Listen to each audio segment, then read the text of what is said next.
So as we look at last year's performance, there are things to be encouraged about, but the reality is we still have a lot of room to improve and a lot of work to do. The closure of several Walmart facilities across the United States marked a turning point not just for the company, but for the broader American retail landscape. At the heart of the decision stood Doug McMillon, the seasoned CEO of Walmart, who made the controversial call to shut down these operations in response to a dramatic shift in U.S. trade policy. This development came swiftly after the newly inaugurated President Donald Trump unveiled a sweeping series of tariffs targeting long-standing trade partners, an aggressive move intended to protect American industries, but one that swiftly triggered fierce retaliation. Within days, U.S. trading partners imposed their own tariffs, striking back with measures that altered the calculus for multinational corporations reliant on global supply chains.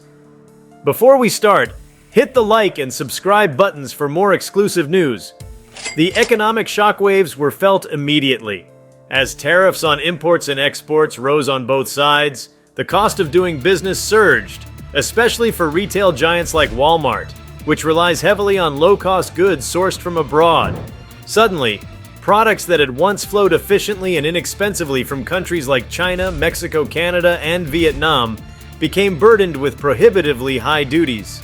Shipping containers once filled with goods from overseas suppliers arrived at U.S. ports with drastically inflated price tags. What was once an efficient global machine had become a tangled web of economic friction. For Walmart, the implications were particularly severe. With over 10,000 stores and facilities worldwide and an extensive logistics network, Walmart had spent decades building relationships and infrastructure across borders. Many of the items filling its shelves, from electronics to apparel, toys, and even food, depended on predictable, cost-effective import channels. But now, those very supply lines were under attack. The tariffs made many imported goods unviable, especially when Walmart's business model hinges on delivering everyday low prices to American consumers. Suddenly, the numbers no longer added up. Doug McMillon faced an agonizing dilemma. Maintaining operations in affected regions meant absorbing astronomical costs, passing those costs to consumers, or compromising on quality, none of which aligned with Walmart's operational or brand philosophy. After weeks of internal evaluations and financial forecasting, the choice became clear. Facilities, particularly those involved in warehousing, logistics, and product processing tied closely to international supply chains, had to be shuttered. It was a move designed to contain financial hemorrhaging, but also one with profound social and economic implications. The closures were not isolated incidents. Distribution centers in key states like Texas, California, and Illinois, once bustling hubs of commerce, fell silent. Workers were laid off in waves, their fates sealed not by local economic shifts or corporate mismanagement, but by macroeconomic policy choices beyond their control.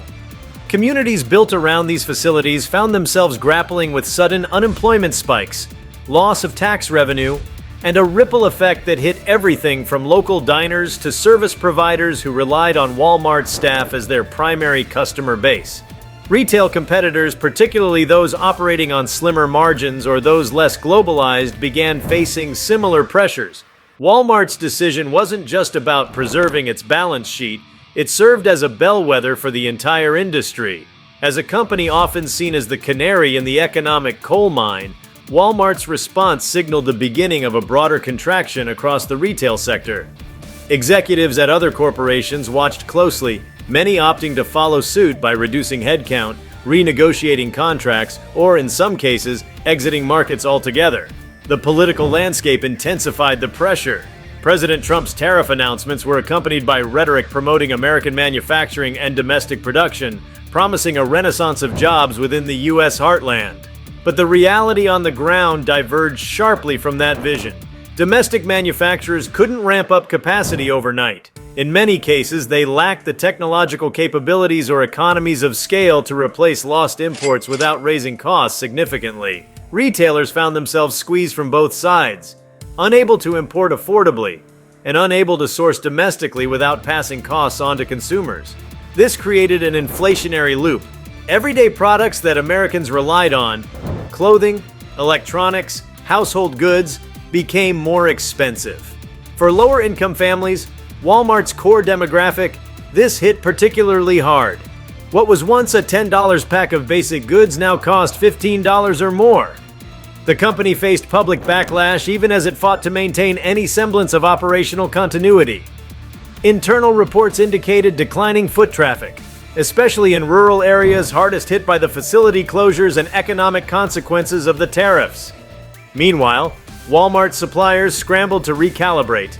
Factories in Asia that had for years enjoyed a steady pipeline of Walmart orders saw those contracts vanish almost overnight. In Mexico, facilities geared towards supplying American markets were forced to halt production or seek alternative buyers in markets less affected by U.S. policy. The web of interdependence that had defined modern global trade was unraveling, and Walmart, despite its size and influence, was unable to buffer the shock entirely. Walmart's decision also illuminated the broader fragility of the globalized economic system. For decades, companies had pursued a lean, just-in-time approach to supply chain management. Efficiency was king, and redundancy was considered a costly luxury. But the tariffs exposed the downside of that efficiency.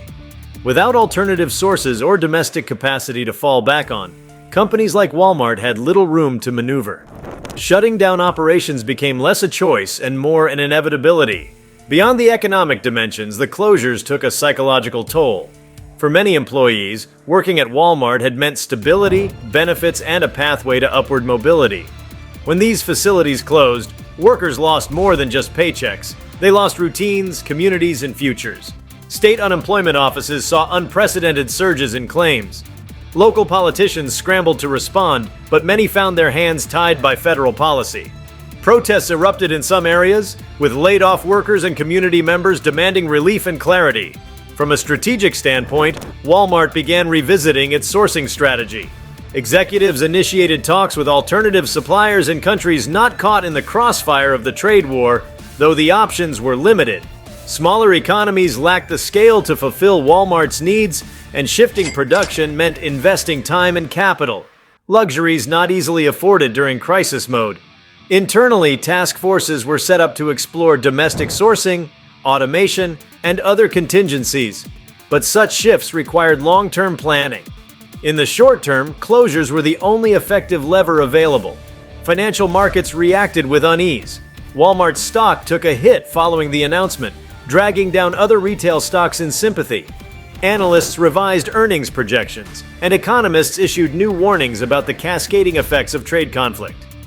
Meanwhile, consumers felt the squeeze at checkout lines, deepening the political controversy surrounding the tariffs. Supporters of the policy praised the administration for prioritizing American industry, but critics pointed to the Walmart closures as a clear indicator of policy misfire. The rhetoric of job creation clashed violently with the reality of job losses. Internationally, the trade war set off chain reactions. U.S. allies and rivals alike began forming new trade alliances, intentionally excluding the United States. Countries like China, India, and members of the European Union started negotiating bilateral deals to offset the impact of lost U.S. trade. Walmart's withdrawal from some supply contracts triggered a domino effect, reshaping trade patterns globally. In some regions, factories previously dedicated to U.S. exports were repurposed to serve Europe or Southeast Asia. The realignment was swift and jarring. Within the corridors of Walmart's headquarters in Bentonville, Arkansas, the mood turned somber but resolute. Doug McMillon's leadership came under scrutiny, not because of missteps, but because of the sheer gravity of the decision he was forced to make. Industry veterans recognized the unprecedented nature of the moment. McMillon wasn't simply reacting to market forces. He was navigating a geopolitical storm with few modern parallels. Under his leadership, the company prioritized survivability even at great cost. The closures, while painful, were framed internally as necessary sacrifices in a period of extreme turbulence. Corporate culture shifted in response. Walmart, long seen as a retail juggernaut focused on scale and volume, began adopting a more cautious, risk-aware posture. The company increased investment in scenario planning and geopolitical risk analysis. Meetings once dominated by sales forecasts now included geopolitical briefings. The line between politics and business, already blurred in the age of global capitalism, was obliterated entirely. If you like this video, please give it a like and subscribe to our channel. Also, could you leave your comments below and tell us, what are your thoughts on Walmart shutting down? We want to hear from you. Thank you for watching and see you next time.